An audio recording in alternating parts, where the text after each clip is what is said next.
உறவுகள் அனைவருக்கும் அஸ்ஸலாமு அலைக்கும் வரஹ்மத்துல்லாஹி வபரகாத்துஹு. நீங்கள் தற்போது தமிழில் குர்ஆன் யூடியூப் சேனலை பார்வையிட்டு வருகின்றீர்கள். இவ்வீடியோவில் மதிப்பிற்குரிய மார்க்க அறிஞரின் பயனுள்ள ஒரு பயானை உங்களோடு பகிர்கின்றோம். அதை மனமுவந்து முழுவதுமாக கேட்டு உங்கள் வாழ்க்கையில் நடைமுறைப்படுத்துங்கள். அஸ்ஸலாமு அலைக்கும் வரஹ்மத்துல்லாஹி வபரகாத்துஹு.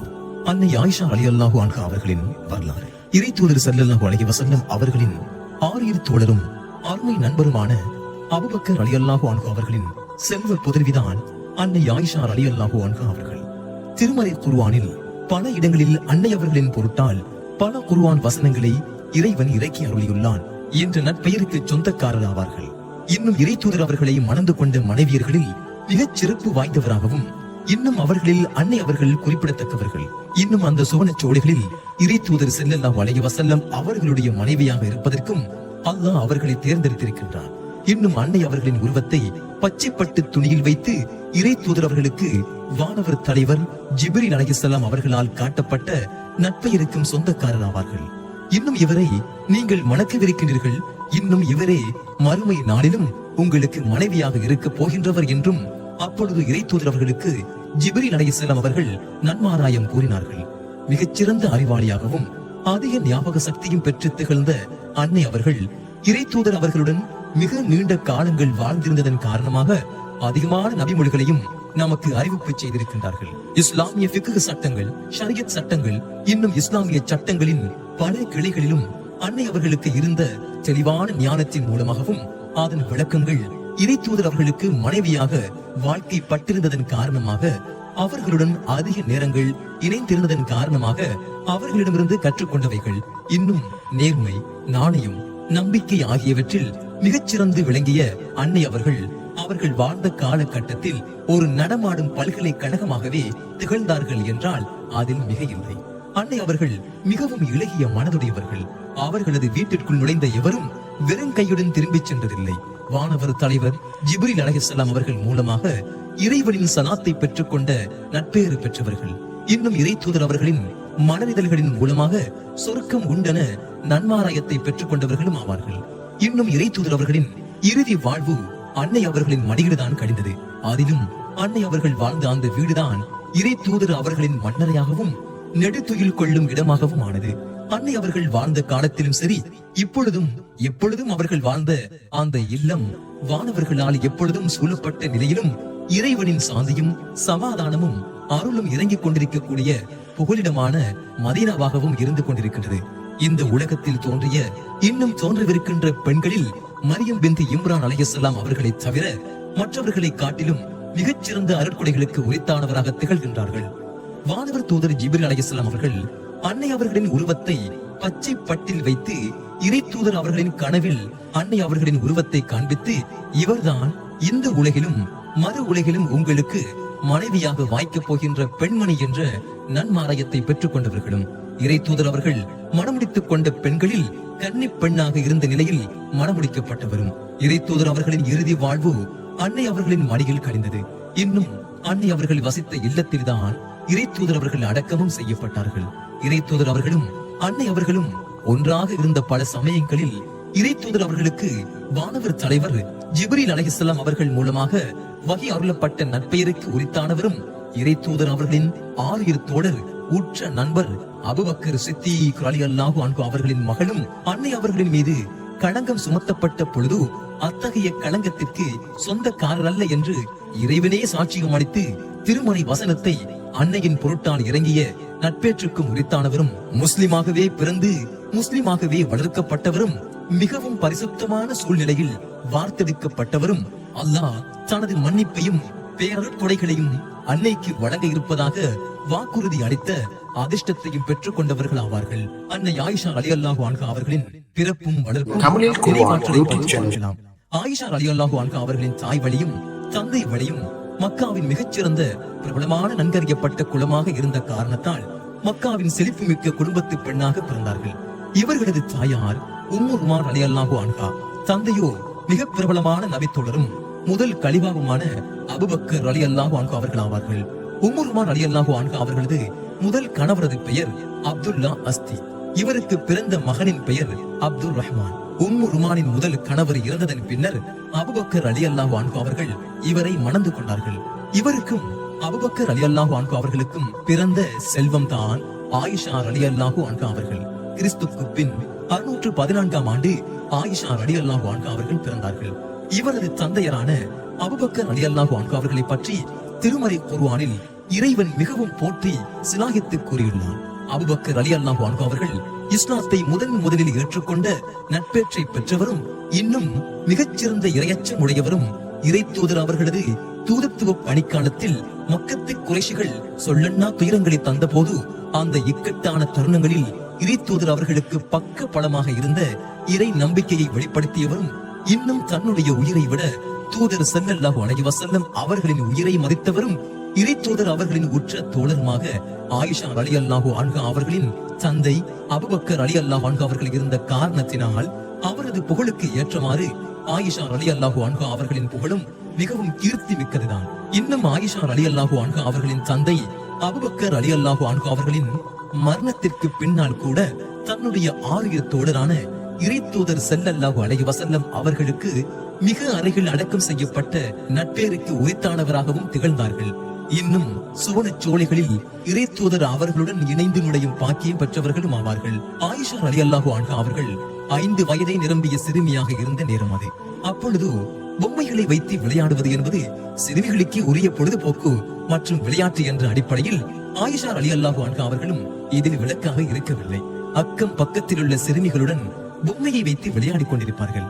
ஒரு சமயம் ஆயிஷா ரலியல்லாஹு அன்ஹா அவர்கள் இறக்கையுள்ள குதிரையை வைத்து விளையாடிக் கொண்டிருக்கையில், என்ன ஆயிஷாவே, உங்களுடைய குதிரையில் இறக்கை முளைத்துள்ளது, குதிரைக்கு இறக்கை இருக்காதல்லவா என்று இறை தூதர் அவர்கள் கிண்டலாக கேட்டார்கள். துடிப்பும் வேடிக்கையும் நகைச்சுவை உணர்வும் கொண்ட சிறுமியாக இருந்த ஆயிஷா ரலியல்லாஹு அன்ஹா அவர்கள் அந்த இளம் வயதில் இறை தூதர் அவர்களின் கிண்டலான பேச்சுக்கு இவ்வாறு பதில் கூறினார்கள். ஆம், இறை தூதர் சுலைமான் அலைஹிஸ்ஸலாம் அவர்களிடம் இருந்த குதிரைகளுக்கு இறக்கை இருந்ததல்லவா என்று பதில் கூறினார்கள். மேற்கண்ட சம்பவம் மூலம் ஆயிஷா ரலியல்லாஹு அன்ஹா அவர்கள் புத்தி கூர்மையுள்ள, கேள்விகளுக்கு உடனுக்குடன் தக்க பதில் கொடுக்கக்கூடிய திறன், மார்க்கத்தை பற்றிய அறிவு மற்றும் வரலாறு சம்பந்தமான அறிவு ஆகியவற்றை அந்த இளம் வயதிலேயே பெற்றிருந்த திறமையை காண முடியும். இன்னும் மிகச்சிறந்த ஞாபக சக்தியை பெற்றிருந்தார்கள். அவர்கள் எந்த சம்பவத்தையும் மறந்ததாக குறிப்புகள் இல்லை. அவர் எதனையும் மறந்துவிட்டார் என்று கூறுவதற்கு கூட ஆதாரங்கள் இல்லை. இறை தூதர் அவர்கள் மதீனாவுக்கு ஹிஜ்ரத் செய்து புறப்பட்ட வேளையில் அன்னை ஆயிஷா ரலியல்லாஹு அன்ஹா அவர்களுக்கு 8 வயதுதான் நிரம்பி இருந்தது. ஆனால் அந்த சமயத்தில் நடந்த சின்ன சின்ன விடயங்களை கூட அன்னை அவர்கள் ஞாபகம் வைத்திருந்தார்கள். முதல் இஸ்லாமிய சாம்ராஜ்யம் ஒன்று மதீனாவில் உதயமான அந்த வேளையில் நடந்த அத்தனை வரலாற்று சம்பவங்களையும் அன்னை அவர்கள் மிகவும் ஞாபகப்படுத்தி வைத்திருந்தார்கள். அன்னை ஆயிஷா ரலியல்லாஹு அன்ஹா அவர்களின் மன வாழ்க்கையை பற்றி பார்க்கலாம். இறை தூதர் அவர்களின் வாழ்க்கை துணைவியாக அவர்கள் வாழ்க்கைப்பட்ட பொழுது அவர்களுக்கு 9 வயதுதான் நிரம்பி இருந்தது. இறை தூதர் அவர்களுக்கு முழுக்க ஆதரவளித்து அரவணைத்துக் கொண்டிருந்த அன்னை கதீஜா ரலியல்லாஹு அன்ஹா அவர்களின் பிரிவினால் அண்ணலார் முஹம்மது நபி ஸல்லல்லாஹு அலைஹி வஸல்லம் அவர்கள் வாடிக்கொண்டிருந்த சமயத்தில் தான் இந்த திருமணம் நடந்தது. அன்றைய அரபியாவின் 2 பெரும் தலைமை குலங்களாக திகழ்ந்த கதீஜா ரலியல்லாஹு அன்ஹா அவர்கள் மற்றும் அபூ தாலிப் ஆகியோர்கள் மக்காவின் அத்தனை எதிர்ப்புகளிலும் இறை தூதர் அவர்களுக்கு பாதுகாப்பு வழங்கிக் கொண்டிருந்தார்கள்.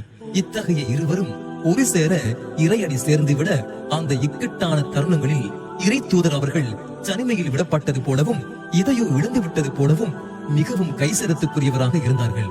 இன்னும் இவர்கள் இருவரும் இறந்ததன் பின்னர் தான் இறை தூதர் அவர்களும் அவர்களது தோழர்களும் மிகவும் கொடூரமான காலகட்டத்தை மக்காவில் சந்திக்க ஆரம்பித்தார்கள்.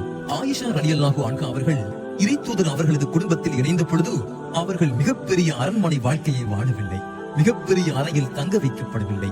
இறை தூதர் அவர்களின் பள்ளிவாசலுக்கு அருகில் பனு நஜ்ஜார் கோத்திரத்தார்கள் வசித்த இடத்திற்கு அருகில் கட்டப்பட்ட மிகச்சிறிய அறையில்தான் தனது மன வாழ்க்கையை ஆரம்பித்தார்கள்.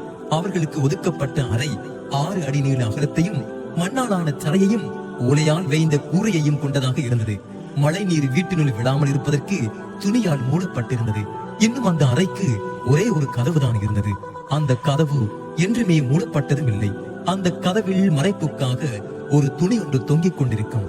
அந்த அறையை அடுத்து ஒரு அறை சற்று உயரமாக இருந்தது. இறை தூதர் அவர்கள் நம்பிக்கையாளர்களின் தாய்மார்களை விட்டும் ஒதுங்கி இருந்த காலகட்டத்தில் இந்த அறையில்தான் இறை தூதர் அவர்கள் தனித்திருந்தார்கள்.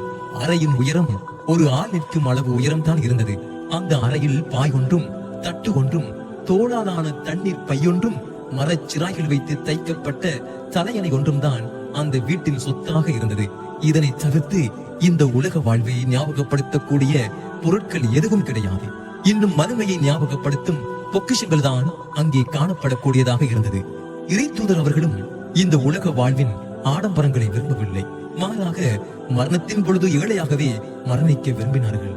இன்னும் உயிர் கொடுத்து எழுப்பப்படக்கூடிய அந்த மறுமை நாளிலே ஏழைகளுடனும் தேவையுடையவர்களுடனுமே எழுப்பப்பட வேண்டும் என்றுதான் அவர்களது பிரார்த்தனையும் இருந்தது.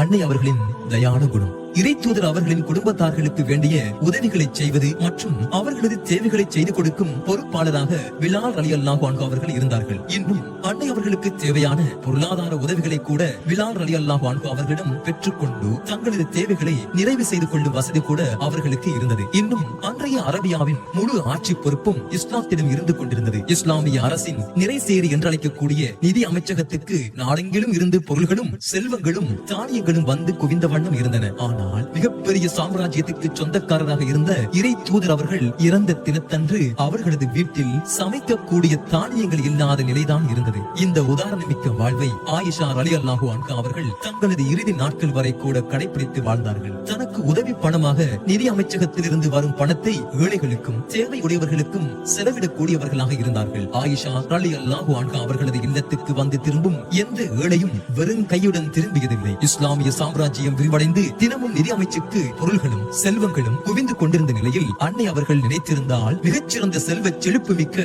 வாழ்வை வாழ்ந்திருக்க முடியும். ஆனால் இறை தூதர் ஸல்லல்லாஹு அலைஹி வஸல்லம் அவர்கள் காட்டித் தந்த வாழ்வை தனது இறுதி காலம் வரைக்கும் கடைபிடித்து வாழ்ந்து வந்தார்கள். அப்துல்லா பின் ஜுபைர் ரலியல்லாஹு அன்ஹு அவர்கள், அன்னை ஆயிஷா ரலியல்லாஹு அன்ஹா அவர்கள் மற்றும் அன்னையின் உடன் பிறந்தாளான அஸ்மா ரலியல்லாஹு அன்ஹா அவர்கள் ஆகிய இருவரது கொடை தன்மையை இங்கு நினைவுபடுத்துகின்றார்கள். அவர்கள் பெறுகின்ற அனைத்து செல்வங்களையும் அல்லாஹ்வின் பெயரால் தானம் செய்யக்கூடியவர்களாக இருந்தார்கள். ஆயிஷா ரலியல்லாஹு அன்ஹா அவர்கள் ஒரு குறிப்பிட்ட அளவு செல்வம் சேர்ந்தவுடன் அவற்றை தேவைப்படுகின்ற ஏழை எளியவர்களுக்கு தானமாக வழங்கக்கூடியவர்களாகவும், அதே நேரத்தில் அஸ்மா ரலியல்லாஹு அன்ஹா அவர்கள் அவ்வப்பொழுது சேர்ந்த பணத்தை தானமிடக்கூடியவர்களாகவும் இருந்தார்கள். அஸ்மா ரலியல்லாஹு அன்ஹா அவர்களோ தான் கடன் வாங்கும் நிலையில் இருந்து கொண்டிருக்கும் நிலையில் கூட யாராவது எதையாவது கேட்டு வந்துவிட்டால் தன்னிடம் இருப்பவற்றை கொடுத்து விடக்கூடியவர்களாக இருந்தார்கள். அப்பொழுது நீங்களே கடன் வாங்கும் நிலையில் இருக்கும் பொழுது எதற்கு பிறருக்கு வழங்குகின்றீர்கள் என்று பிறர் கேட்கும் பொழுது திருப்பி செலுத்துகின்ற எண்ணத்துடன் வாங்கும் கடனை அடைப்பதற்கு அல்லாஹ் உதவி புரிவதாக வாக்களித்திருக்கின்றான் அல்லவா என்று கூறுவார்களாம். இன்னும் நான் அல்லாஹ்வின் உதவியை எதிர்பார்த்துக் கொண்டிருக்கின்றேன் என்றும் கூறக்கூடியவர்களாக இருந்தார்கள். ஒரு சமயம் தன்னிடம் இருந்த 70,000 திர்ஹம்களை ஒரே நேரத்தில் அல்லாஹ்வின் பாதையில் செலவிட்டார்கள் அன்னை அவர்கள். அப்பொழுது அவர்களது கைத்துண்டுதான் அவர்களிடத்தில் மிச்சம் இருந்தது. இன்னும் ஒரு மாலை பொழுதில் அவர்களுக்கு 1,00,000 தினார்களை முஆவியா ரலியல்லாஹு அன்ஹு அவர்கள் சிரியாவிலிருந்து அனுப்பி வைத்தார்கள். அதனை அப்பொழுதே தானமாக மக்களுக்கு வழங்கிவிட்டார்கள். அப்பொழுது அவர்களுக்கு பணிப்பெண்ணாக இருந்த பெண்ணொருத்தி, அன்னை அவர்களே, நீங்கள் இன்றைக்கு நோன்பு வைத்துள்ளீர்கள், உங்களுக்காக எதையாவது ஒதுக்கி வைத்துக் கொள்ளுங்கள் என்று கூறிய பொழுது நீங்கள் எனக்கு ஏன் இதனை முன்பே தெரியப்படுத்தவில்லை என்றுதான் கேட்டார்கள். இன்னும் ஒரு முறை அப்துல்லா பின் ஜுபைர் ரலியல்லாஹு அன்ஹு அவர்கள் 1,00,000 திர்ஹம்களை அனுப்பி வைத்தார்கள். அது வந்த வேகத்தில் தானமாக வழங்கப்பட்டு விட்டது அன்னை அவர்களால். ஒரு நாள் அன்னை அவர்கள் நோன்பு வைத்திருந்தார்கள். அப்பொழுது ஒரு ஏழை பெண் தானமாக எதனையாவது பெற்றுக் கொள்ளும் நோக்கில் அன்னை அவர்களின் வீட்டுக்கு வந்திருந்தாள். அப்பொழுது அன்னை அவர்கள் தனது பணிப்பெண்ணை நோக்கி நம்மிடம் இருக்கின்ற அந்த துண்டு ரொட்டியை எடுத்து அந்த பெண்ணுக்கு கொடுக்குமாறு கூறினார்கள். அந்த பணிப்பெண்ணோ, அன்னையே, நீங்கள் நோன்பு திறப்பதற்கு இந்த ரொட்டி துண்டை விட்டால் நம்மிடம் எதுவும் கிடையாது என்று கூறினார்கள். அதற்கு அன்னை அவர்கள், அவளோ பசி என்று நம் வீடு தேடி வந்து நிற்கின்றான், முதலில் அவளது பசியை போக்குவோம், மாலையில் நம் பசியை போக்க இறைவன் வேறு ஏதாவது ஒரு ஏற்பாட்டை செய்வான் என்று கூறினார்கள். அன்றைய மாலை பொழுதில் நோன்பு திறக்கும் நேரத்தில் ஒரு வீட்டிலிருந்து அன்னைக்காக சமைத்த இறைச்சி துண்டு வந்திருந்தது. அப்பொழுது, பார்த்தாயா பெண்ணே, நாம் காலையில் தானம் கொடுத்ததை விட சிறந்த உணவை அல்லாஹ் நமக்காக ஏற்பாடு செய்து தந்திருக்கின்றார் என்று கூறினார்கள். முஆவியா ரலியல்லாஹு அன்ஹு அவர்களுக்கு விற்ற வீட்டில்தான் அன்னை அவர்கள் இருந்தார்கள். இன்னும் தனக்கு வருகின்ற பரிசு பணம், உதவி பணம் ஆகியவற்றை அல்லாஹ்வின் நேசத்திற்காக அனைத்தையும் தானம் வழங்கக்கூடியவர்களாக இருந்தார்கள். இன்னும் தனது அக்கா அஸ்மா ரலியல்லாஹு அன்ஹா அவர்களது மகனான அப்துல்லா பின் சுபைர் ரலியல்லாஹு அன்ஹு அவர்கள் மீது அளப்பரிய பாசம் கொண்டிருந்தார்கள். அதன் காரணமாக அப்துல்லா பின் சுபைர் ரலியல்லாஹு அன்ஹு அவர்களும் தனது சிறிய தாயார் மீது அளப்பரிய பாசத்தை வைத்திருந்ததோடு அவர்களின் தேவையை நிறைவு செய்து உதவி வந்தார்கள். ஒருமுறை அன்னை அவர்கள் மிதமின்றி தான தர்மங்கள் வழங்கி வருவதையிட்டு அப்துல்லா பின் சுபைர் ரலியல்லாஹு அன்ஹு அவர்கள் ஏதோ ஒரு விமர்சனமான வார்த்தைகளை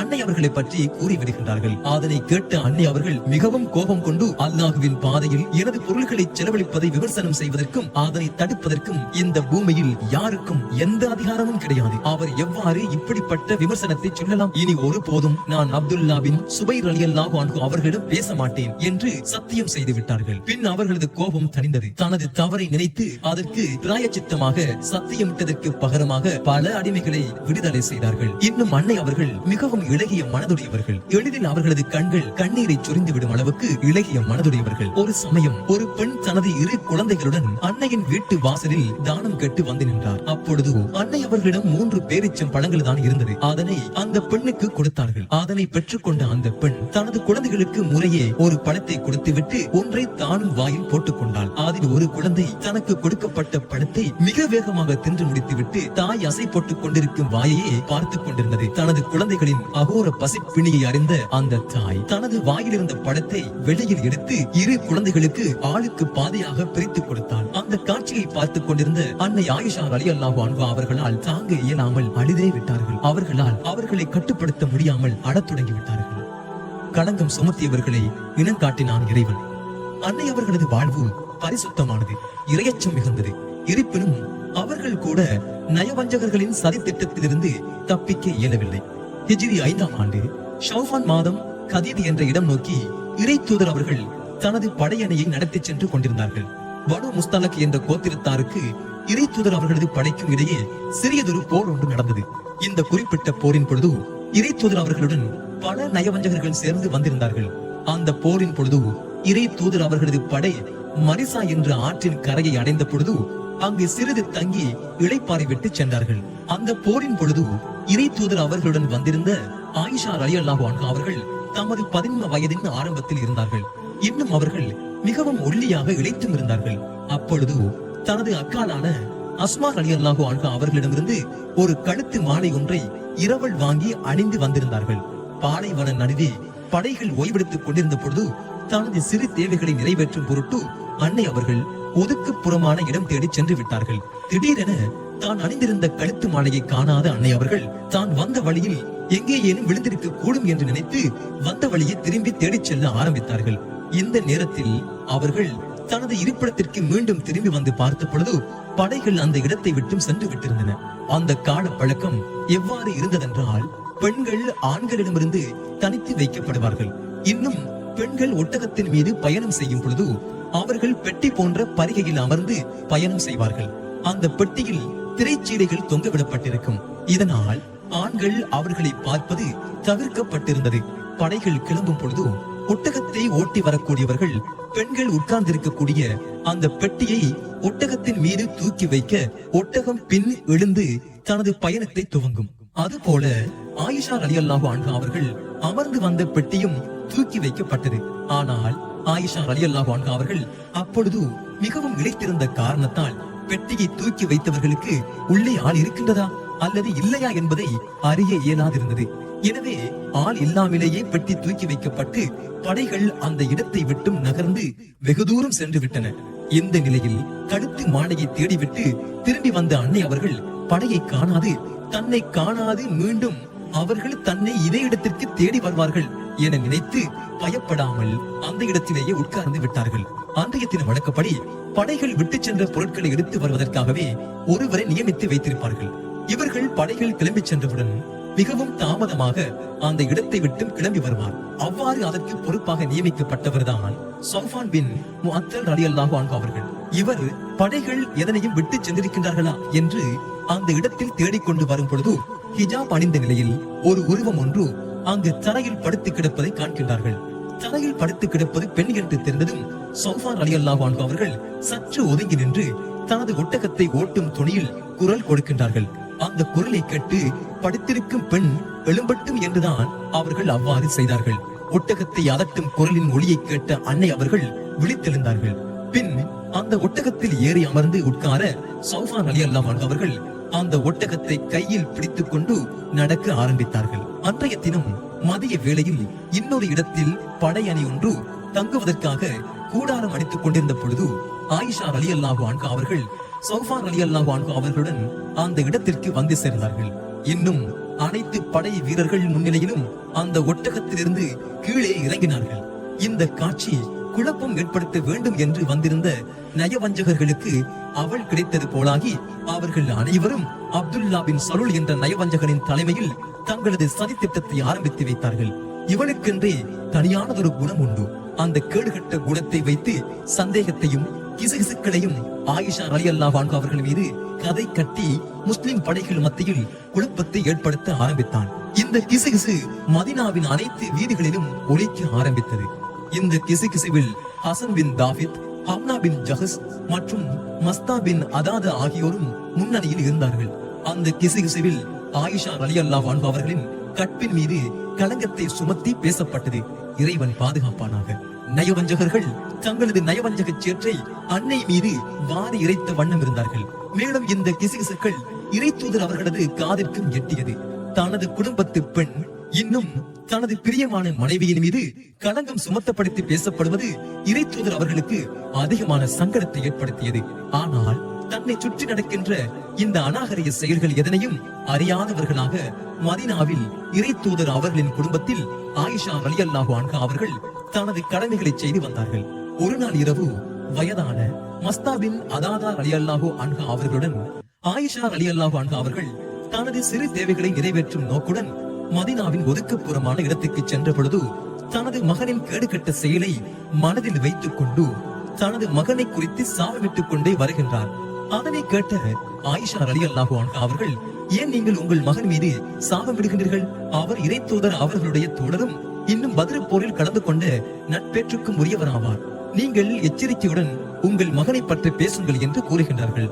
தனது மகனின் இழி செயலை குறித்து விசனப்பட்ட அந்த தாய் இந்த பிரச்சனையை ஆயிஷா ரலியல்லாஹு அன்ஹா அவர்களது காதுகளுக்கு கொண்டு செல்கின்றார். தன்னை சுற்றி நடந்து கொண்டிருப்பவைகள் குறித்து எதுவுமே அறியாதிருந்த அன்னை அவர்கள் தனது காதில் விழுந்த அந்த செய்தியை கேட்டவுடன் தன்னை சுற்றி பின்னப்பட்டிருக்கும் சதி வேலைகளை அறிந்தவுடன் அன்னையால் தாங்க முடியவில்லை.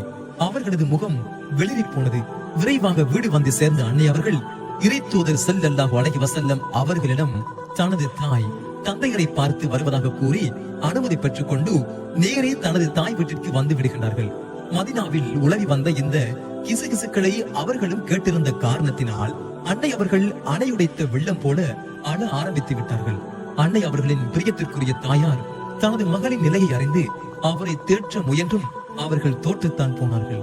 அன்னை அவர்களின் கண்களில் இருந்து கண்ணீர் ஆறாய் ஓடிக்கொண்டிருந்தது. நீங்கள் இறை தூதர் அவர்களின் பிரியத்திற்குரிய மனைவியாக இருக்கின்ற காரணத்தினால் உங்கள் மீது பொறாமை கொண்டவர்கள்தான் இந்த களங்கத்தை சுமத்தி இருக்கின்றார்கள். எனவே அழ வேண்டாம், எல்லாம் விரைவில் சரியாகிவிடும் என்று அந்த அன்னை அவர்கள் வீடு தேடி வந்த தனது மகளான ஆயிஷா ரலியல்லாஹு அன்ஹா அவர்களுக்கு ஆறுதல் கூறினார்கள். ஆனால் தூய்மையான வாழ்வுக்கு சொந்தக்காரரான அன்னை அவர்கள் எந்த ஆறுதல் வார்த்தைகளையும் செவி கொடுத்து கேட்கும் நிலையில் இல்லை. தன் மீது களங்கம் சுமத்தப்பட்டிருக்கும் நிலையில் தன்னால் எவ்வாறு அமைதியாக இருக்க முடியும்? மனதில் பாரத்தை வைத்துக் கொண்டு எவ்வாறு நிம்மதி அடைய முடியும் என்றார்கள். 2 நாட்கள் இரவும் பகலும் அழுது கொண்டே இருந்ததன் காரணமாக அன்னையின் உடல் நலிவடைந்திருந்தது.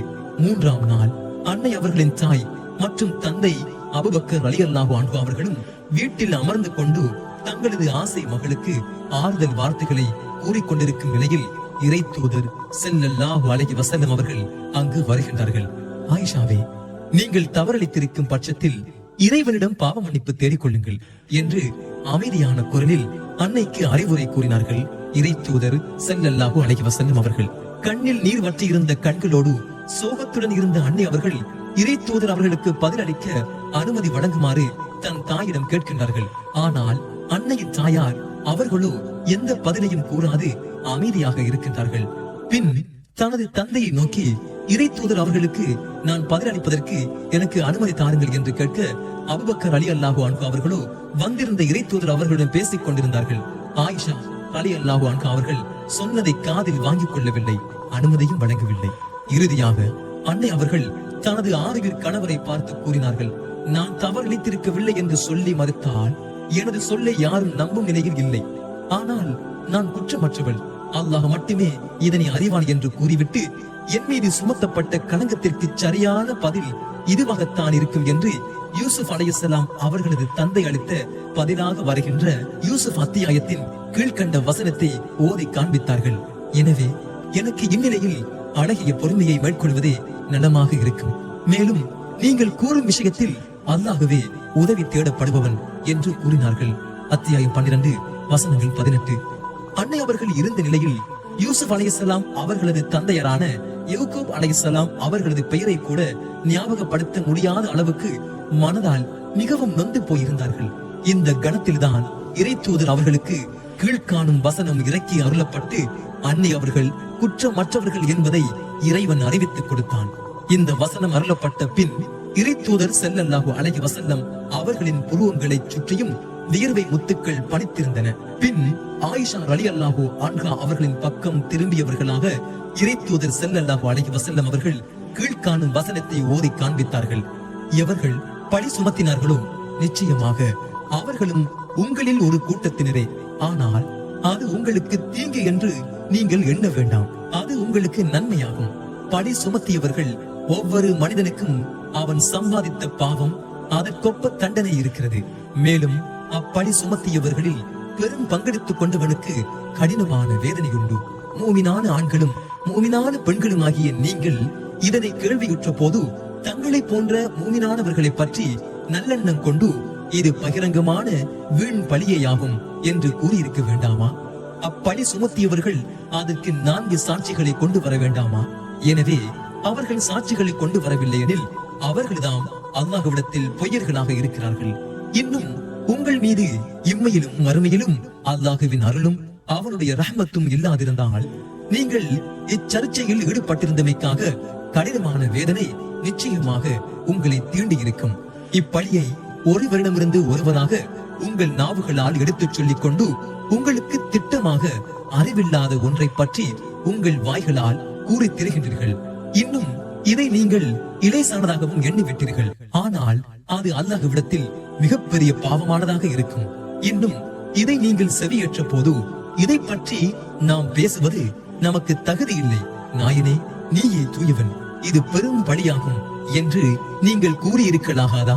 நீங்கள் திடமாக மூமின்களாக இருப்பின் நீங்கள் இது போன்ற பழி சுமத்துவதின் பால் மீளனாகாது என்று அல்லாஹ் உங்களுக்கு போதிக்கிறான். இன்னும் அல்லாஹ் தன் வசனங்களை உங்களுக்கு நன்கு விவரித்து கூறுகிறான். மேலும் அல்லாஹ் யாவும் அறிந்தவன், விவேகம் மிக்கோன். இவர்கள் ஈமான் கொண்டுள்ளோரிடையே இத்தகைய மானக்கேடான விடயங்கள் பரவ வேண்டும் என பிரியப்படுகிறார்களோ அவர்களுக்கு நிச்சயமாக இம்மையிலும் மறுமையிலும் நோவினை செய்யும் வேதனையுண்டு. அல்லாஹ் யாவற்றையும் அறிகிறான், நீங்கள் அறிய மாட்டீர்கள். இன்னும் உங்கள் மீது அல்லாஹுவின் அருளும் அவனுடைய ரஹ்மத்தும் இல்லாதிருந்தால் உங்களை வேதனை தீண்டி இருக்கும். மேலும் நிச்சயமாக அல்லாஹ் இரக்கமுடையவனாகவும் அன்புடையவனாகவும் இருக்கின்றான். ஈமான் கொண்டவர்களே, ஷைத்தானுடைய அடிச்சுவடுகளை நீங்கள் பின்பற்றாதீர்கள். இன்னும் எவன் ஷைத்தானுடைய அடிச்சுவடுகளை பின்பற்றுகிறானோ அவனை ஷைத்தான் மானக்கேடானவற்றையும் வெறுக்கத்தக்கவற்றையும் செய்ய நிச்சயமாக ஏவுவான். அன்றையும் உங்கள் மீது அல்லாஹுவின் அருளும் அவனுடைய ரஹ்மத்தும் இல்லாதிருந்தால் உங்களில் எவரும் எக்காலத்திலும் தௌபா செய்து தூய்மை அடைந்திருக்க முடியாது. எனினும் தான் நாடியவர்களை அல்லாஹ் தூய்மைப்படுத்துகிறான். மேலும் அல்லாஹ் யாவற்றையும் செவியுறுவோனாகவும் நன்கறிவோனாகவும் இருக்கின்றான். மேலே கண்ட இறைவசனம் இறங்கியதன் பின் தங்களது செல்வத்தின் மீது சுமத்தப்பட்ட களங்கம் பொய்யென்று இறைவனால் நிரூபிக்கப்பட்டு விட்டது குறித்தும் தனது மகளின் நிலை கண்டு இறைவன் திருவசனத்தை இறக்கியது குறித்தும் அன்னை அவர்களின் பெற்றோர்கள் அகமகிழ்ந்து போனார்கள், நிம்மதி பெருமூச்சு விட்டார்கள். ஆயிஷாவே, நீங்கள் உங்கள் கணவரிடம் சென்று நன்றி கூறுங்கள் என்று கூறிய பொழுது நான் அல்லாஹ்வுக்குத்தான் நன்றி கடன் பட்டிருக்கின்றேன் என்று பதில் கூறி அல்லாஹுதான் என் மீது சுமத்தப்பட்ட கலங்கத்தை துடைத்திருந்தான். இன்னும் எனது கண்ணியத்தை காக்கும் பொருட்டு தனது வசனங்களை இறக்கி அருளியமைக்காக அல்லாஹுதான் என் நன்றிக்கு உரியவன் என்று பதிலுரைத்தார்கள். இன்னும் இந்த வசனங்கள் மறுமை நாள் வரை ஒலிக்கும். இந்த வரலாற்று சம்பவம் இஸ்லாமிய வரலாற்றில் ஊஃபுக் என்று அழைக்கப்படுகின்றது. மதிப்பும் கௌரவமும். இந்த சம்பவத்திற்கு பின்பாக அன்னை ஆயிஷா ரலியல்லாஹு அன்ஹா அவர்கள் மீது இறைத்தூதர் ஸல்லல்லாஹு அலைஹி வஸல்லம் அவர்கள் வைத்திருந்த பிரியம் இன்னும் அதிகமாயிற்று. ஒருமுறை அம்ர் பின் ஆஸ் ரலியல்லாஹு அன்ஹு அவர்கள், இறைத்தூதர் அவர்களே, இந்த உலகத்தில் உங்களுக்கு மிகவும் பிடித்தமான நபர் யாராக இருக்கும் என வினவிய பொழுது ஆயிஷா ரலியல்லாஹு அன்ஹா அவர்கள்தான் இந்த உலகத்திலேயே எனக்கு மிகவும் பிடித்தமான நபர் என்று பதிலளித்தார்கள். பின்பு ஆண்களில் யார் என வினவிய பொழுது அபூபக்கர் சித்தீக் ரலியல்லாஹு அன்ஹு அவர்கள் என்று பதிலளித்தார்கள். ஒருமுறை உமர் ரலியல்லாஹு அன்ஹு அவர்கள் தனது மகனும் இறை தூதர் ஸல்லல்லாஹு அலைஹி வஸல்லம் அவர்களது மனைவியுமான ஹப்ஸா ரலியல்லாஹு அன்ஹா அவர்களிடம் ஆயிஷா ரலியல்லாஹு அன்ஹா அவர்களுடன் போட்டி போட வேண்டாம் என்றும் இறை தூதர் அவர்கள் அன்னை ஆயிஷா அவர்கள் மீது அளவு கடந்த பிரியம் வைத்திருக்கின்றார்கள் என்றும் அவரை குறைத்து மதிப்பிடாது கௌரவமாக உயர்ந்த அந்தஸ்துடன் கண்ணியத்துடன் பழகி வரும்படி அறிவுரை கூறினார்கள். இதன் காரணம் என்னவென்றால் அன்னை அவர்கள் இஸ்லாமிய மார்க்க அடிப்படை சட்டங்களிலும் அதன் விளக்கத்திலும் தன்னிகரற்ற அறிவு ஞானத்தை பெற்றிருந்ததே ஆகும். இன்னும் இறை தூதர் அவர்கள் அன்னை ஆயிஷா அவர்களை பேசவிட்டு ரசித்து கேட்டுக் கொண்டிருப்பார்கள். ஒருமுறை ஆப்பிரிக்க நாட்டைச் சேர்ந்த வீரர்கள் அம்புகளை எரிந்து கொண்டு தங்களுக்குள் வீர விளையாட்டு ஒன்றை நடத்தி கொண்டிருந்தார்கள். அதனை அன்னை அவர்கள் பார்க்க விரும்பிய பொழுது இறை தூதர் அவர்கள் முன்னேற்க அவர்களுக்கு பின் அன்னை அவர்கள் மறைந்து நின்று கொண்டு பிறர் தன்னை கவனிக்காதவாறு விளையாட்டை கண்டு ரசித்தார்கள். அந்த விளையாட்டு முடியும் வரைக்கும் இறை தூதர் அவர்கள் அந்த இடத்தை விட்டு நகரவில்லை. இன்னும் இருவரும் தங்களுக்கிடையில் மாறி மாறி பல கதைகளை சொல்லி காட்டிக் கொள்வார்கள். கணவனும் மனைவியும் எவ்வாறு நட்புடன் வாழ வேண்டும் என்பதற்கு அன்னை அவர்களின் வரலாறு மிகுந்த படிப்பனை மிக்கது. இறை தூதர் அவர்கள் தங்களது மனைவிமார்களுடனும் குடும்பத்தவர்களுடனும் பிரியத்துடன் உட்கார்ந்து பேசிக் கொண்டிருந்தாலும் அல்லாஹ்வுக்கு செய்ய வேண்டிய கடமைகளிலிருந்து அவர்கள் சிறிதும் கவனக்குறைவாக இருந்தது கிடையாது. தொழுகைக்கு அழைப்பு கொடுக்கப்பட்டு விட்டால் தனக்கு அருகில் குடும்பத்தவர்கள் இருக்கின்றார்களே, அவர்களுடன் இருந்து கொண்டிருக்கின்ற இந்த நேரத்தில் பொழுது சந்தோஷமாக கழிந்து கொண்டிருக்கின்றது என்று எண்ண மாட்டார்கள். மாறாக தங்களது குடும்பத்தவர்களுடன் தான் இதுவரை அமர்ந்திருந்தோமா என்று பிறர் நினைக்கும் அளவுக்கு வாங்கு சொன்ன உடனேயே அந்த இடத்தை விட்டும் அகன்று பள்ளியை நோக்கி விரையக்கூடியவர்களாக இருப்பார்கள். குடும்பத்தவர்கள் மீதான அன்பு இறைவனுக்கு செய்ய வேண்டிய கடமையில் இருந்து அவர்களை பராக்காக்கி விடாது. அன்னை அவர்களின் வரலாற்றில் இன்னும் ஒரு சம்பவம் அவர்களது மதிப்புக்கு மணிமகுடம் சூட்டியது போலாகிவிட்டது.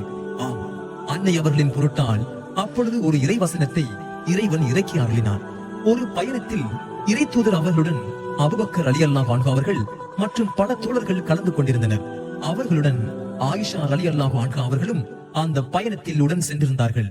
பாலைவனத்தில் ஒரு இடத்தில் பயணத்தை இடைநிறுத்தி தங்கிக் கொண்டிருந்த பொழுது அன்னை அவர்களின் கழுத்து மாலை ஒன்று மீண்டும் காணாமல் போய்விட்டது. நபி தோழர்கள் பலர் அந்த மாலையை தேடிச் சென்றும் அதனை கண்டுபிடிக்க முடியவில்லை. இறை தூதர் அவர்கள் தனது கூடாரத்தில் தங்கி இருந்தார்கள். அப்பொழுது அதிகாலை தொழுகைக்கு வாங்கும் சொல்லப்பட்டு விட்டது. ஆனால் அவர்கள் கூடாரம் அடித்து தங்கிய இடத்தில் அதிகாலை தொழுகைக்கு தங்களை சுத்தப்படுத்திக் கொள்ள அங்கு தண்ணீர் கிடைக்கவில்லை. நபி தோழர்களோ அதிகாலை தொழுகைக்கு நேரமாகிக் கொண்டிருக்கின்றது, தண்ணீரும் அருகில் எங்கே தொழுகை தவறிவிடுமோ என்று அங்கலாய்த்துக் கொண்டிருந்தார்கள். இன்னும் இந்த இக்கட்டான சூழ்நிலை ஏற்படுவதற்கு அன்னை அவர்கள்தான் காரணம் என்றும் காரணம் கற்பித்துக் கொண்டிருந்தார்கள். நபி தோழர்களிடம் காணப்பட்ட அந்த வருத்தத்தக்க நிலையை கண்ட அபூபக்கர் ரலியல்லாஹு அன்ஹு அவர்களோ இந்த சூழ்நிலை உங்களால் தானே வந்தது என்று தனது மகளான அன்னை ஆயிஷா ரலியல்லாஹு அன்ஹா அவர்களை கடிந்து கொள்ளும் நிலைக்கு சூழ்நிலை இறுக்கமானது. அந்த நேரத்தில் தான் அன்னை அவர்களின் பொருட்டால் இறைவன் கீழ்கண்ட வசனத்தை இறக்கி அருளினான். நீங்கள் நோயாளியாகவோ யாத்திரையிலோ மலஜலம் கழித்தோ பெண்களை தீண்டியோ இருந்து சுத்தம் செய்து கொள்ள தண்ணீரை பெறாவிடின் சுத்தமான மண்ணை தொட்டு உங்களுடைய முகங்களையும் உங்களுடைய கைகளையும் தடவி தயமம் செய்து கொள்ளுங்கள். இதன் பின் தொடலாம். நிச்சயமாக அல்லாஹ் பிழை பொறுப்பவனாகவும் மன்னிப்பவனாகவும் இருக்கின்றான். அத்தியாயம் 4 வசனங்கள் 43. இதுவரைக்கும் அன்னை அவர்களை குற்றம் சாட்டிக் கொண்டிருந்த நபி தோழர்கள் மேற்கண்ட இறைவசனம் இறங்கியதன் பின்பு இறைவன் தங்கள் மீது காட்டிய கருணையை எண்ணி மகிழ்ந்தவர்களாக அன்னை அவர்களின் பொருட்டால் தான் இந்த சலுகை எங்களுக்கு கிடைத்தது என்று புகழ ஆரம்பித்து விட்டார்கள். அசீத் பின் ஹுதைர் ரலியல்லாஹு அன்ஹு அவர்கள் கூறுவார்கள், அன்னை அவர்களின் பொருட்டாலும் அவர்களது தந்தை அபூபக்கர் ரலியல்லாஹு அன்ஹு அவர்கள் பொருட்டாலும் இறைவன் நம் மீது பல நன்மைகளை அருளியுள்ளான். இந்த நன்மைகளை பெற்றுக் கொள்வதற்கு அந்த குடும்பத்தவர்கள் தான் காரண கர்த்தாக்கள் என்று அடிக்கடி கூறுவார்களாம். சற்று முன்பு தனது மகளை கடிந்து கொண்ட அபூபக்கர் ரலியல்லாஹு அன்ஹு அவர்கள் கூட இப்பொழுது தனது மகள் மீது இறைவன் சொரிந்த கருணை மழையைக் கண்டு புன்னகை பூக்க ஆரம்பித்தார்கள்.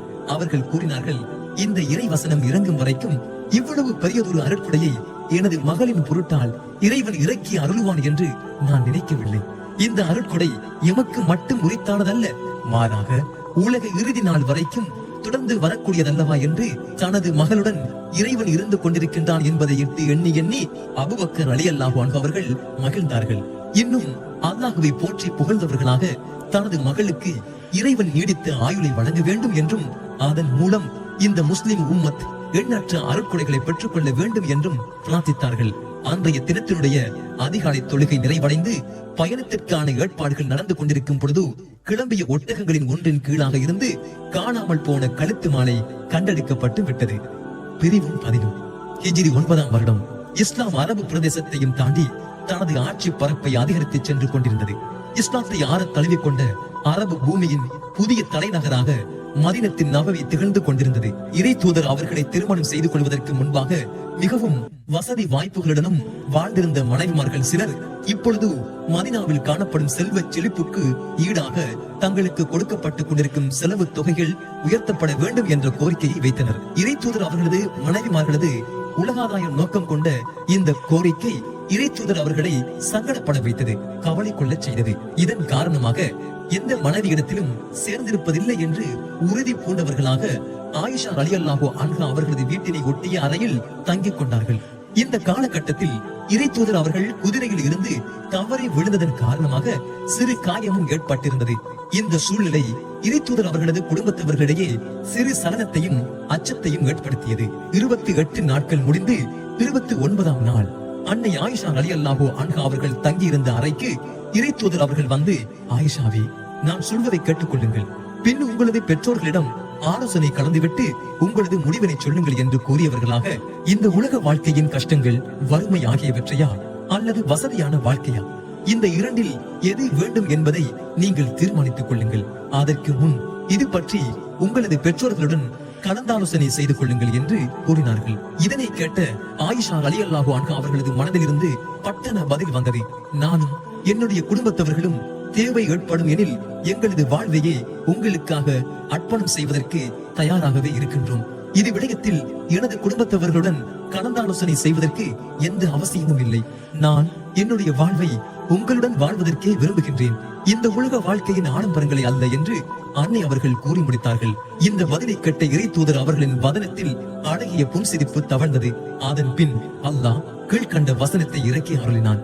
நபியே, உம்முடைய மனைவிகளிடம் நீங்கள் இவ்வுலக வாழ்க்கையையும் இதன் அலங்காரத்தையும் நாடுவீர்களானால் வாருங்கள், நான் உங்களுக்கு வாழ்க்கைக்கு உரியதை கொடுத்து அழகிய முறையில் உங்களை விடுதலை செய்கிறேன்.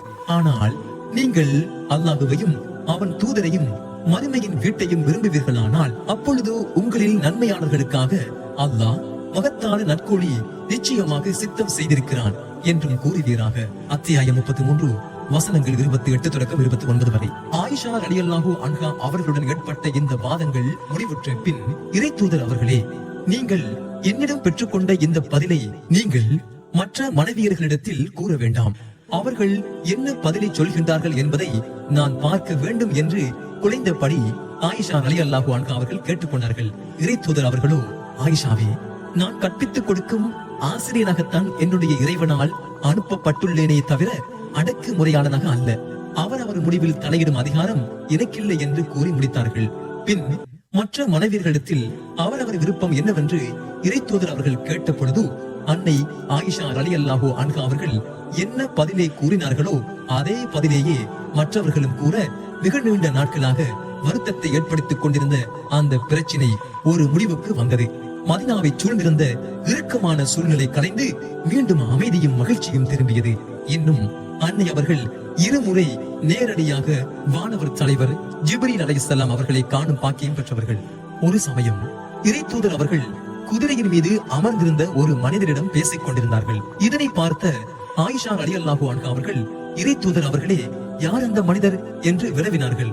ஆயிஷா ரலியல்லாஹு அன்ஹா அவர்களின் கேள்வியை ஆச்சரியத்துடன் கேட்ட இறை தூதர் அவர்கள், அந்த மனிதரை நீங்கள் பார்த்தீர்களா என்று கேட்டுவிட்டு, அவர்தான் ஜிப்ரீல் அலைஹிஸ்ஸலாம் அவர்கள். அவர்கள் மனித உருவில் வந்திருந்தார்கள். இன்னும் உங்களுக்கு அவர்கள் தனது சலாத்தை எத்தி வைத்து விடும்படி கேட்டுக் கொண்டார்கள் என்று கூறினார்கள். உடனேயே, யா அல்லாஹ், எங்களது விருந்தினரும் இன்னும் உன்னுடைய கண்ணியமிக்க தூதுவருமான ஜிப்ரீல் அலைஹிஸ்ஸலாம் அவர்களுக்கு நட்பர்களை வழங்குவாயாக என்று பிரார்த்தித்தார்கள்.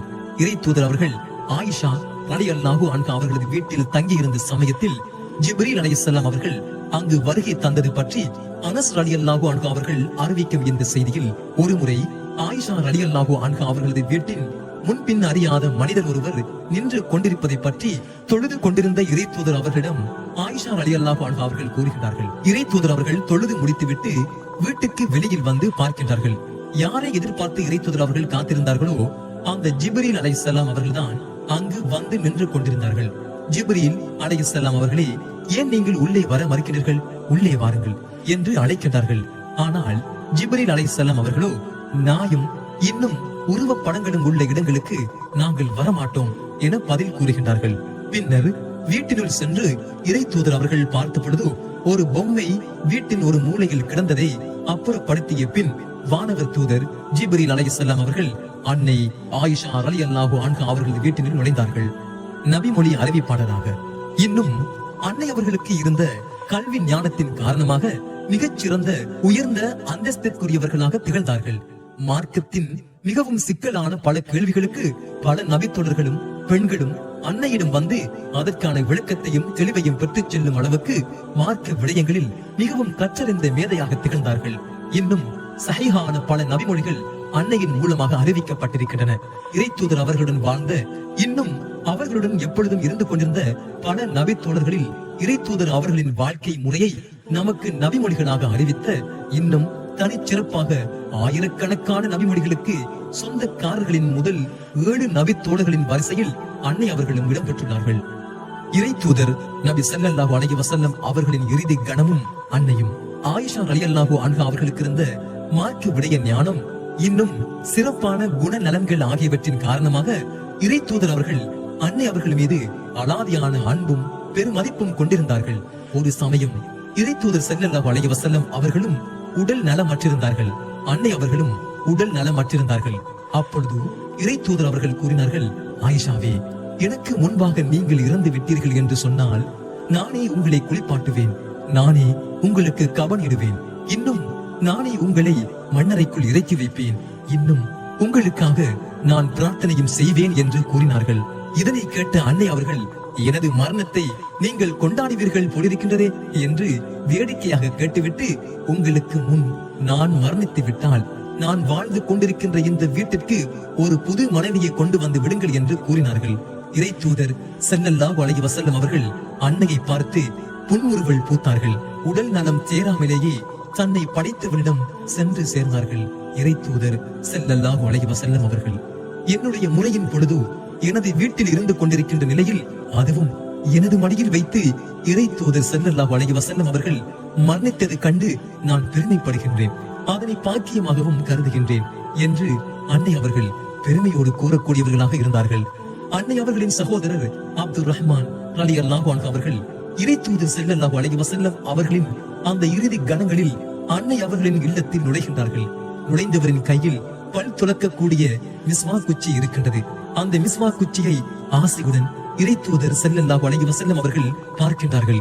இறை தூதர் அவர்களின் விருப்பத்தை அறிந்து கொண்ட அன்னை அவர்கள், உங்களுக்கு மிஸ்வாக்கை கொண்டு பல் துலக்க ஆசையாக இருக்கின்றதா என கேட்க, இறை தூதர் அவர்கள் சைகையால் சம்மதம் தெரிவிக்க, அன்னை அவர்கள் தனது சகோதரரிடமிருந்து மிஸ்வாக்கை பெற்றுக் கொண்டார்கள். அந்த மிஸ்வாக் கடினமாக இருந்த காரணத்தால் அன்னை அவர்கள் தனது பற்களால் கடித்து அந்த மிஸ்வாக்கை மிருதுவாக்கி இறை தூதர் ஸல்லல்லாஹு அலைஹி வஸல்லம் அவர்களின் பற்களை துலக்கி சுத்தப்படுத்தி விடுகின்றார்கள். அருகில் இருந்த பாத்திரத்தில் இறை தூதர் அவர்கள் தனது கைகளை நனைத்து அடிக்கடி தனது முகத்தில் தடவிக்கொண்டே, வணக்கத்திற்குரியவன் அல்லாஹ்வை தவிர வேறு யாரும் இல்லை, மரணம் அதிக வேதனையுடையதாக இருக்கிறது. பின் தனது விரல்களை உயரே சுட்டி காட்டியவர்களாக மிகச் சிறந்த நண்பரை நோக்கி நான் விரைகின்றேன் என்று கூறினார்கள். அது கணமே உடல் என்னும் கூட்டுக்குள் சிறையிருந்த உயிர் வல்லோனை நோக்கி விரைந்தது. கனவு நிறைவேறுதல். இறை தூதர் ஸல்லல்லாஹு அலைஹி வஸல்லம் அவர்கள் இறப்பதற்கு முன் அன்னை அவர்கள் ஒரு கனவு கண்டார்கள். அந்த கனவில் 3 நிலவுகள் அன்னையின் இல்லத்தில் இறங்குவதாக கண்டார்கள். இறை தூதர் அவர்கள் இறந்த பொழுது அன்னை அவர்களின் இல்லத்தில்தான் அவர்களது உடல் அடக்கம் செய்யப்பட்டது. இன்னும் அன்னை அவர்கள் கண்ட கனவில் தோன்றிய 3 நிலவுகளில் ஒரு நிலவு அவர்களது இல்லத்தை ஒளியூட்டிக் கொண்டிருப்பதன் மூலம் அவர்கள் கண்ட கனவின் ஒரு பகுதி நிறைவடைந்து விட்டது என்று அபூபக்கர் ரலியல்லாஹு அன்ஹு அவர்கள் அந்த கனவின் விளக்கத்தை கூறினார்கள். பின்னர் அன்னை அவர்களின் தந்தையரான அபூபக்கர் ரலியல்லாஹு அன்ஹு அவர்கள் இறந்த பொழுது தனது 6 தோழர் அடக்கம் செய்யப்பட்ட இடத்திற்கு அருகிலேயே அடக்கம் செய்யப்பட்டார்கள். பின்னர் உமர் ரலியல்லாஹு அன்ஹு அவர்களும் அங்கேயே அடக்கம் செய்யப்பட்டதுடன் அன்னை அவர்களின் கனவு நிறைவேறியது. இறை தூதர் ஸல்லல்லாஹு அலைஹி வஸல்லம் அவர்கள் யார் மீது அதிகமான அன்பு கொண்டிருந்தார்களோ, இன்னும் அவர்களது அதிக விருப்பத்திற்கு உரியவராக இருந்தார்களோ, அந்த அன்னை அவர்களின் இல்லத்திலேயே அவர்களது உயிரும் பிரிந்தது. இதன் மூலம் தனது விருப்பத்திற்குரிய மனைவியான ஆயிஷா ரலியல்லாஹு அன்ஹா அவர்களதும் இன்னும் தனது விருப்பத்திற்குரிய இடமுமான அன்னை அவர்களின் இல்லத்திலேயே இருந்தார்கள். அங்கேயே நல்லடக்கம் செய்யப்பட்டார்கள். அன்னை அவர்கள் ஹிஜ்ரி 58ஆம் ஆண்டு இந்த மண்ணுலகை விட்டு சொர்க்க சோலைகளை நாடி சென்று விட்டார்கள். தனது 66ஆம் வயதில் ரமலான் மாதம் 17ஆம் நாள் மரணமடைந்தார்கள். இன்னா லில்லாஹி வ இன்னா இலைஹி ராஜிஊன். மதீனாவில் ஜன்னத்துல் ஃபக்கி என்ற நல்லடக்க பூமியில் அன்னை அவர்கள் நல்லடக்கம் செய்யப்பட்டார்கள். அபூ ஹுரைரா ரலியல்லாஹு அன்ஹு அவர்கள் அன்னை அவர்களுக்கு இறுதி தொழுகையை முன்னின்று நடத்தினார்கள். அப்துல்லா பின் முஹம்மது பின் அப்துல் ரஹ்மான் பின் அபூபக்கர் சித்திக் ரலியல்லாஹு அன்ஹு அவர்கள் மற்றும் அப்துல்லா பின் அப்துல் ரஹ்மான் பின் அபூபக்கர் சித்திக் ரலியல்லாஹு அன்ஹு ஆகிய இருவரும் அன்னையின் உடலை மண்ணறைக்குள் வைத்தனர். இறைவன் திருமறையில் இவ்வாறு கூறுகின்றான்: சாந்தி அடைந்த ஆத்மாவே, நீ உன்னுடைய இறைவன் வாழ் திருப்தி அடைந்த நிலையிலும் அவன் உன்மீது திருப்தி அடைந்த நிலையிலும் மூழ்குவாயாக. நீ என் நல்லடியார்களில் சேர்ந்து கொள்வாயாக, மேலும் நீ என் சுவர்க்கத்தில் பிரவேசிப்பாயாக என்று இறைவன் கூறுவான். அத்தியாயம் 89 வசனங்கள் 27 தொடக்கம் 30 வரை. இதனை நாம் எவ்வாறு நம் வாழ்விற்கான முன்னுதாரணமாக எடுத்துக்கொள்ளலாம் என கமெண்ட் செய்யுங்கள். இந்த பயான் உங்களுக்கு பயனாக இருந்தால் தயவு செய்து தமிழில் குர்ஆன் சேனலை சப்ஸ்கிரைப் செய்து மற்றவர்களுடன் பகிர்ந்து இறைவனின் மேலான நன்மைகளை பெறுங்கள். ஜிசாக்குமுல்லாஹ் ஹைரன்.